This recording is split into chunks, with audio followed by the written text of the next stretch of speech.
want to turn it over to the audience and see if you have any questions that you want to ask the panel. Yeah. How much do you use online tools and online promotion to promote your business?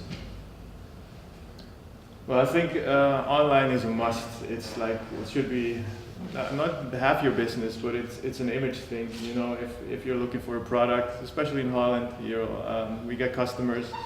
We sell something for 50 euros. They come to the desk and say, "I found it online for 30," and they're like, "Okay, yeah, but we can't. We have." The thing is with the internet, it's a good thing to have for an image, because people always look you up to see, hey, what is, in my case, who is Pristine, what are they about? So it's like your, what's visitekaartje ook alweer? Your business card. So it's important, but you also have to take in mind what you want to present, and that it's how it's linked to your business, or the shop, or the whatever work you're doing. So yeah, it's definitely an important thing to have and to use. So. Is your web shop already online? There we go.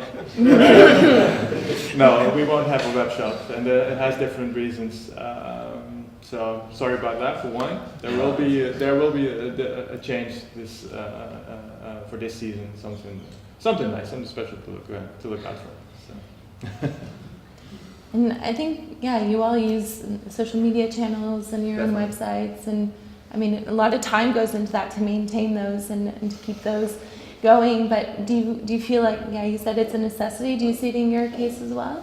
Yeah, I think so too. I think it's important. I use the web more as a mood board to create I collect images so people can see the feeling that you get when you're inside the shop. I try to create it online by collecting nice images together. And I think it's a good thing that you always have to be alive.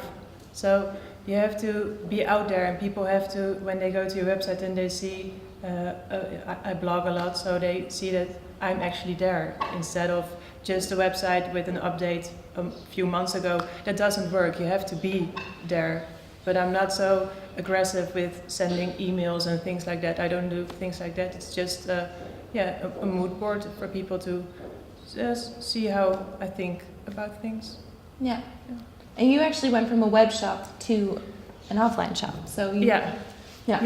But the web shop was just something for me. I had 5 brands or so. So it was really small, and I don't think anybody knew about it. It was just there, and mostly my friends were looking at it. So it was just a small thing to keep me occupied. And are you using? Yeah, you have a Facebook site and different. Yeah, we've got that connected to Twitter, which in the beginning was very interesting because me and my boyfriend are not very into Twitter and Facebook and stuff, but you have to be. And if I look back on a couple of years ago when I worked in other companies, it's free advertising. Like back in the days, you would have to advertise as a company in local newspapers and stuff, and that would cost so much money. And now you can just tweet every day, and people will pop up, your name will pop up, and the more they see it, the more they will know it. And it's free. It's some work, and I'm not the biggest fan of it, but we should embrace it because it's a good way to promote yourself. Definitely, yeah. Great. Yeah. Go ahead. Since you love what you do and it's your passion, I was wondering, in your social media profiles, do you post things or paste things in your personal name or in your company name? In my company name. Yeah, it's all in the Instagram is by our company, and Twitter, Facebook. We have our own page. Yeah, for me it's the company name as well, but there's the personal touch to it, so I think I'm one and the same, becoming more one and the same every day. So it is the company name, but it's actually me. Yeah. Yeah, because you are the company. Yeah. It's the same with us. You come and have coffee with us. So. Yeah, I'm always there. I'm always the one. Yeah. Yeah, same for me as well. But I think a personal touch makes it more original as well, because there are other people doing the same thing, selling the same brands perhaps that you have. but giving it that thing that it's personal for yourself makes it different. So I think it's important to do that as well, although you use your company name. Yeah.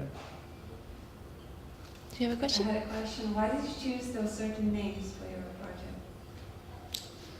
Well, pristine means original state, that's how things should be, and a fixed gear bike is how the first bike looked 100 years ago. So yeah, it's a bike in pristine state, and that's why we call it pristine. Yeah.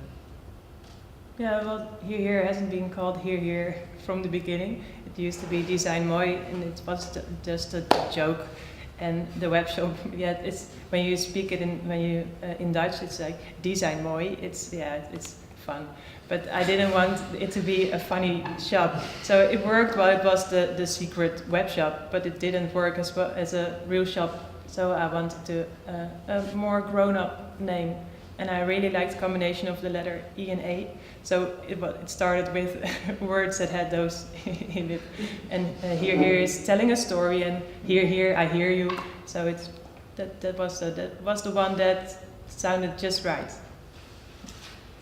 Yeah, with us, with Sweet Cup, we were looking for a name that sort of covered everything we do. And a sweet cup in English is also a coffee that is very sweet in flavor, and not because of the sugars in there, but because of what you taste in your coffee, which is a sweet cup.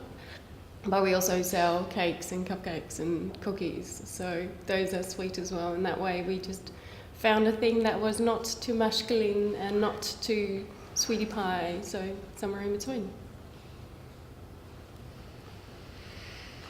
Yeah. Yes, a quick question. I think, Lisa, you mentioned the deadlines. And how do deadlines play a role or not in what you do, forcing yourself to deadline? Yeah, you need to have deadlines. If you set goals, there's a deadline, and you have something to work towards too. Especially we work seasonal, and now in the winter it's kind of slow. Not a lot of things are happening, but you need to prepare for the summer, because summer is for us. That's when most of our customers ride their bike, and one of the goals is to have everything ready before the season starts. So you need to have your stock. You need to know what's going on for 2014. So there are many things, but also having to be something a little bit different than the year before. So personally, so as a company itself, because all the other bike shops here in Holland, they are let's say Amsterdam, I would say 90%, they have been the same for 40, 50 years, and there's nothing else happening there. But they're providing a good service, and they're doing their thing. But I like to be that there's something new, even changing the inventory or the structure within the shop itself. So when you get into the biking season, not only you're starting a new season, the shop is also something different to walk into, and then you have then you have to work with deadlines to get everything done. Yeah, I try to avoid deadlines, or I think I just call them different. I like to do things before they become a deadline. So it feels, because the word is freaking me out. So I used to push things as long as possible, and then it stressed me out. And I just do it before, like maybe a week or 2 weeks or a month before it's really necessary, and that's easier for me. So I don't really work with deadlines anymore, and when they are there, then it's always stressy in the beginning, and when I did what I had to do, then it's just a relief, and then I'm happy and proud of myself for being a real grown-up person and taking care of business. Yeah, it's a combination of E and A in deadline though. So. Yeah. Well, it's no one's holding you responsible for what you do. No one's saying you need to get that done. No one but you. So you sort of have to do that for yourself. Otherwise, you're going to procrastinate. Put it off. Okay, we'll do it next week because I'm so busy in the shop that it's never going to happen. So you have to sort of hold yourself responsible to doing that stuff, which is hard. Yep. Yeah. Now, Dana mentioned sometimes it gets scary, and luckily I don't can't be that. difficult or easy is it to do it alone? Do you always need somebody by your side to start a company or start something for yourself? So like, how important is support really? Well, what I've just heard, I'm really jealous that you have him, because everything is a first for us. Like everything that's happening is new, because we just opened. We've been open 6 months, and so we're still in our first year.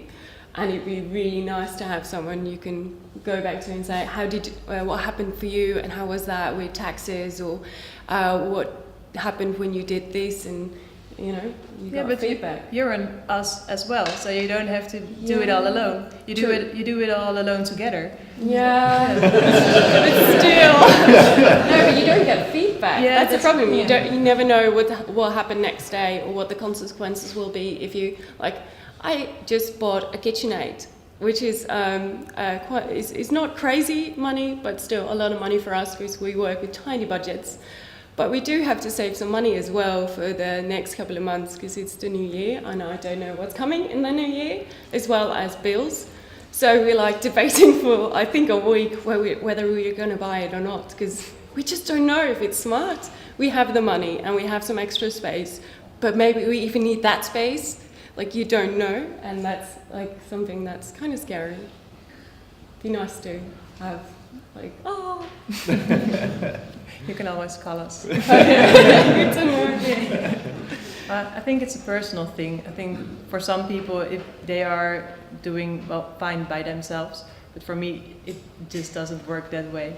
So it's just a character thing. Yeah, I agree. For me personally, I need people around me to give me feedback, because I have my own vision and I think like I think it's this, and then you get feedback and then you realize it's like more like this. So and also the support, because when you start a new company, it's if you believe in it and people around you believe in you as a person to be able to fulfill that dream, that's motivational. It's power. So yeah, I definitely need friends, family around me who give support in any way. Yeah. I have a couple of questions. I also work on my own. I have my own company. So this is just, I would like you to tell the people that are thinking, put something together. 2 questions. One is, what's the average number of hours you work per day? And the second one is, which one, not related to your products or to your customers or whatever, but in terms of, the general process of building a company, what do you find more challenging? Is the administrative, things that you suddenly have to take care of, like bills and paperwork and administrative stuff? Or, maybe the social part, when you have to actually hire people or work with people that you don't know, or share ideas with people who you know? So those are the questions. The average number of hours that you put in there, and the biggest challenge. Well, I hope to believe that I could say it from 9 to 5, but it's I think 21 hours in 24. I dream about the shop, I dream about the new bikes, I dream about the negative parts, the positive part of the thing. So when you're self-employed, it's almost 24/7, and that's the fun thing about being self-employed, because it's your idea, it's something you carry with you and you develop even when you're sleeping. You get bright new ideas.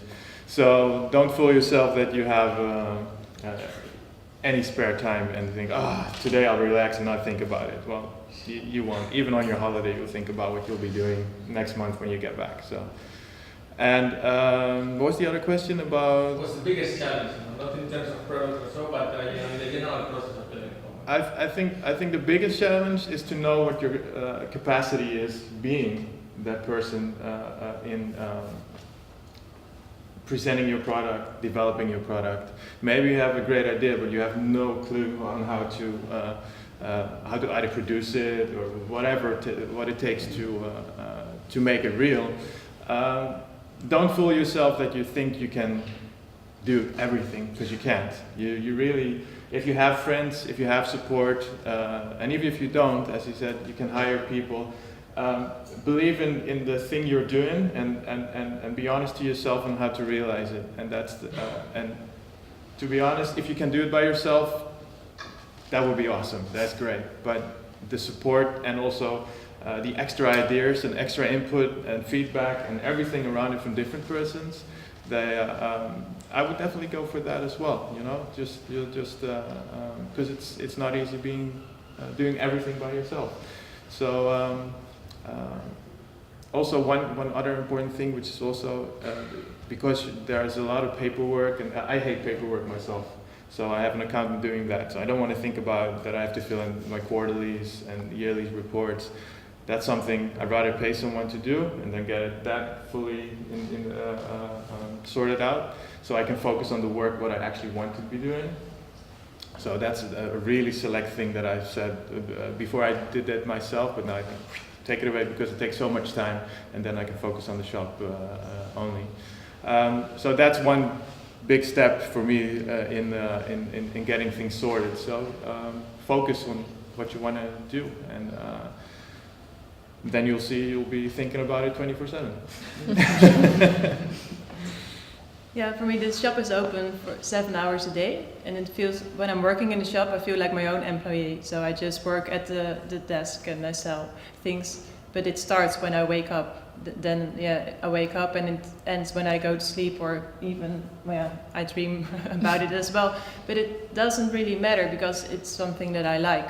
So otherwise I would be worrying about something else. So it are worries, but it are nice things as well, because I can wake up and think, oh shit, yes, I'm gonna do this today. And that's not really a bad thing, being on it for 24 hours a day. And I think the most challenging thing for me was to be alone. I always used to work as a barista, and I always used to work in a team and lots of people all day. And in a shop when there's no one else, I'm alone for hours sometimes. And I think because of I wasn't afraid of the business things because I had a partner in that, so I had a backup. But just I had to learn being on myself in a room. And it's like 16 square feet, so it's really small. So I had to learn how to use the time well, instead of just sitting there and browsing the web a little. I had to develop a system, and I think in the beginning I was so tired at the end of the day, just because I had maybe spoke to 10 people, but that's not enough for me. I have to speak to people, I have to talk, I have to chatter, I have to laugh. But now I go get a cup of coffee and across the street, and then I talk a little over there. So it was just the quietness was for me a big challenge, and it doesn't really have to do with the running a business, but that was the biggest challenge for me. Oh, it's part of your business, I guess.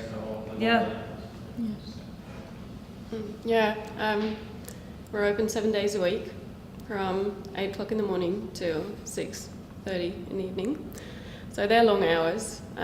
So I wake up, go there, then we have to clean up, which is an hour and a half.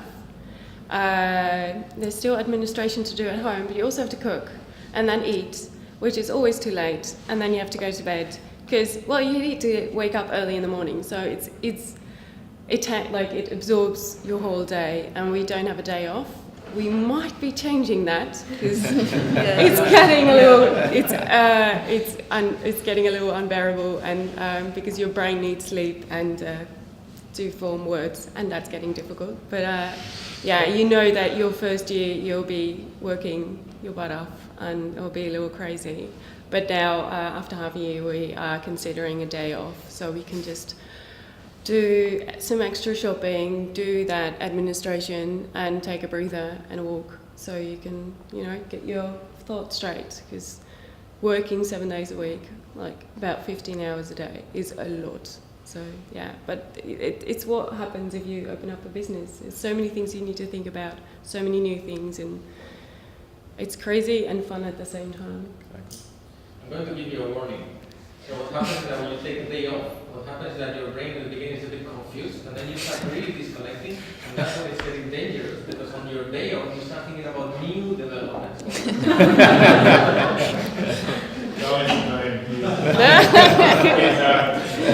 No, the day off will not be about me. It will still be about the shop, of course, but I won't be running around. I'll actually have time for the extra thoughts, which I don't have now, so that would be nice. And I still have to walk the dog, so if we do that in a forest instead of walking to the city to work, that might be nice. What is it that drives you? What is it that drives the makers in general? Is it really your products or the fashion, or is it really to run your own things? What will you be doing 5 years from now? It sounds a bit harsh, but fashion will change. I don't know. Bikes will get brakes again. Maybe hipsters will move to something else. Coffee and cupcakes will be replaced by something else. So what will it be 5 years from now? I think it will be the same as I'm doing now, quality of life. And quality of life is doing what you want to do, and that's your choice, and nobody's in your way, and you feel content in what you're doing, and it's making you happy. It's making you survive in the wilderness of hipsters and non-hipsters and different bikes and different people. I think the most important thing is that what you're doing, that it's actually a choice, and that's the fun thing for me, that it's a choice that I want to do this. It's the round thing. Yeah, if I'm not happy, if something, I don't know, if I get bored or whatever, I'll change to something new, but I want to maintain the quality that I have now with friends, with family, and everything that I'm able to do now. I want to develop that, and of course I could say I want more money, and I want a bigger company, but then again I have to be content inside, and that's the most important thing. Yeah, I think that counts for me as well. It's just a combination of the things you mentioned. It's in 5 years, maybe I'll be doing the same, maybe not. It doesn't really matter. It's just I have to do something for myself, something creative, and maybe the shop will change eventually, but I will be running a shop. Maybe not with the same things, definitely not with the same things. I can tell that it's gonna change as I am changing, but I will be working for myself. Yeah, and it's probably because we'll work from a passion and not a concept that's based on market, what's been asked in the market. Like we have a coffee shop, and it was a good place, like a good time to start, because it also is a trend at the moment. But I am not a big fan of all the hipsters, and thank God we don't have a lot of them in here, that are like there because it's an accessory, the coffee, instead of enjoying the coffee, because that's not what we like. And that way we don't, we sort of don't have to, we do have to adapt to the market if it's changing, but because it's not a concept that is made for this moment, I don't think you have to change that much. And the only thing is we will grow, and the thing we want more is be more connected to the farmers or have our own micro lot, which means we fly over and are more involved in the process of growing the beans and everything that comes after plucking the beans. So we're really all the way involved from step one to making the coffee. But that's like 5 years from now. But it'd be nice. Yeah, I think I can speak for all of us when I said, sure, we want to earn a little, but we're not in it for the money. We're not money wolves. So it's a personal thing. So some people start a business just to make big money and they can sit on an island somewhere. But yeah, maybe that's a distant thing eventually when I'm really old. But not now. It's just we want to make enough to do a living that we like. And that's it's not like making a career, or there are more things involved. There are dreams and there are goals, and that's not making the swift business or something like that. It's just the personal, I think. Yeah, and if you build a business on a concept that's based on trends, then you have to follow the trends. If cupcakes are off and you have to go to whoopie pies, you move to whoopie pies. Not because you love it, but because it's a trend and it's trending.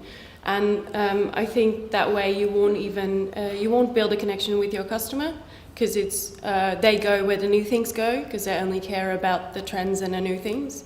So you open up your shop, they come there for a while, and you really have to reinvent to keep them coming again. Otherwise they move to the next new thing. And we sort of have a connection with people. They come and have coffee with us, they know the dog. They bring their children. Oh, he's gone. And they cuddle with the dog. They know us, and they come for us and the coffee, and not because it's the next new thing and you need to be seen there. Because then you have to reinvent, because people get bored with the concept, because it's not you. It's got no feel, I think. Yeah. Another question: how do you see competition? Sorry? How do you see competition? Sorry, it's my French accent. Excuse my Your French. competitor. Well, there is a lot of people with concepts. I know you probably have that with the fixed biking as well, that just put up a shop, have a designer, design the shop. It looks all fancy, it has the perfect machine, the most expensive one standing there. Probably shitty beans, because you have to save on something, and you put a pretty face behind the machine who doesn't know nothing about the coffee, but she'll smile and pour you something.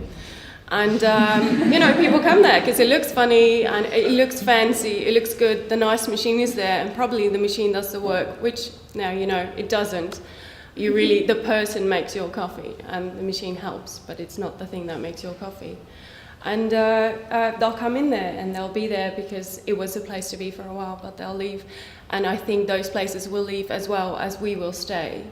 And so I think the competition will be there for a while, and once the coffee scene is not that hip anymore, it will always be a place, because coffee has always been so important in the Netherlands, because it's a place where people meet and be social. But the way it's visualized right now, it's like you have to go there, and coffee places are so funky and vintage, and that will go, and we will stay, and the fixed places that are designed by designers with the view on the now will go. They have to reinvent themselves, and we can stay. Yeah, for me it's not about beating the competition, but being next together. So there are a lot of nice shops in Amsterdam. So the thing is, I have to be different. And there's the personal touch again, because when you put a personal touch, it's always different than another shop. So you can sell the same products, but in a different setting, it will never be the same. So it's not about being better than the rest, it's just about being a little different than the rest. I think that's the strength about being in a big city like this, with so many people doing kind of the same thing. It's just that it's really important to put your personal soul into it, and then you will be different if you have a nice soul. Yeah. A competition is always inspiring. As you say, with the goals, that was your other question. It's not about beating, but it's being different, as Reina says as well, being original. It's the same thing about branding, having a brand, whether you wear Levi's jeans or you have one from the Zeeman, it's still a jeans, but somehow Levi's convince you it's a better one and you want that one because it's maybe looks better as well. I think the originality and the concept that you have, so your personal vision, your idea, if you keep that as a solid base, and then of course there are trends and people and the society which will have influence on it, but that makes you just move a little around, but keeping the sincerity of your product, the passion where it came from, as sincere, then competition is just, it's there, but it shouldn't be really hard for your idea, because it's your own thing, and you should believe in that, go for it. Yeah, and I sort of meant, like, you love your bike. You love your bikes, and you know every little itty-gritty video about it. And there'll be fixed bike shops opening now, because, fixed bikes are the thing at the moment. And they will know nothing about it. They bought the bikes, put them there, and if anything goes wrong with the bike, and they go there, they don't feel the love from the person. They know it's hot, but that's it. And you actually can give them everything they want, because you know everything. Because you love it just as much, so you share a passion. True, yeah. We got a lot of customers buying one bike at one place, it breaks down, and they come to repair it at our shop. So I see that as a compliment as well, because they think those guys know what they're talking about, so they come to us. So it's maintaining that purity and having sharing that passion about the bike, and that works. And it worked for 5 years, so let's see in the next 5 years. Yeah, and it's also, some people we are in the same street as Starbucks, and they have the same number as we do. We're on 101, and they are on 101 as well. So we had some people like, is that a joke? Is that, no? And there's people going there first, and they get to know the coffee, which is roast it differently and they have a different philosophy on coffee as we do. But people get in touch with their coffee and they show a lot about the beans and where they come from. And then they get more curious. I think they educate them a little bit and then in the end they come to us. And it's not, I think, if you see a lot of coffee around you, then people will get more involved in coffee. And if they're more exposed to better coffee, they'll ask more better coffee. So they'll get to you eventually. So I'm not sure what time it is, but I think about time to wrap up. Unless there are any last questions, dying questions. No. Well, I really want to thank you guys for joining me this morning and for everyone coming out right before the holidays. I'm inspired to go find more makers and continue my project, and I hope you'll follow along. I post makers every week, so you can come back and find out more about the different initiatives and different projects happening here in Amsterdam, and I hope you're inspired to either continue what you're doing or to start something for yourself. So thank you for coming.